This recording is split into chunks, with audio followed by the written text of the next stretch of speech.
Good morning. Then I beg you, Father, send him to my father's house, for I have 5 brothers, so that he may warn them, lest they too come to this place of torment. Have you realized that the rich man in the gospel, talking about his brothers being warned, that he is also talking about us? Hindi ba't parang tayo yung mga kapatid noong mayaman sa Ebanghelyo na binibigyan ng babala? Hindi yung mga kapatid lamang noong mayaman. Ako at kayo ay yung mga kapatid ng mayaman. We are being warned. And what is it all about? What are we being warned about? Nothing is permanent in this world. Even position, even riches, even even status in life, nothing is permanent. Sabi nga ang buhay natin ay parang gulong. Minsan nasa ilalim, minsan nasa ibabaw.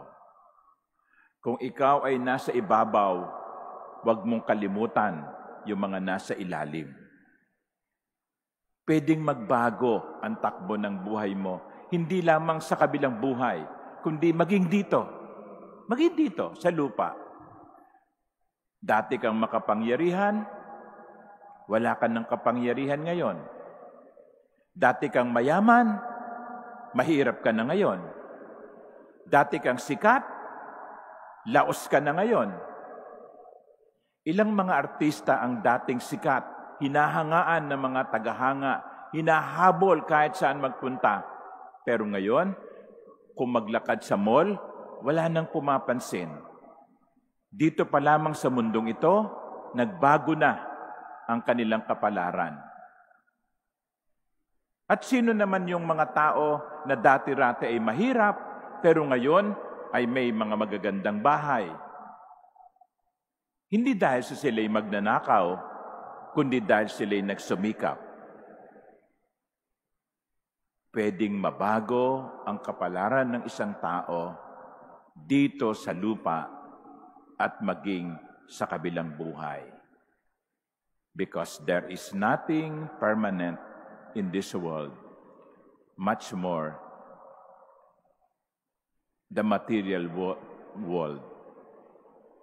Kaya ang Ebanghelyo sa atin ay isang babala sa atin.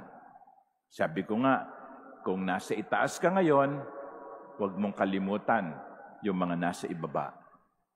At kung ikaw ay nasa ibaba ngayon, huwag kang mawalan ng pag-asa, darating ang panahong tataas ka din. Sa mundong ito, walang pangmatagalan. Amen.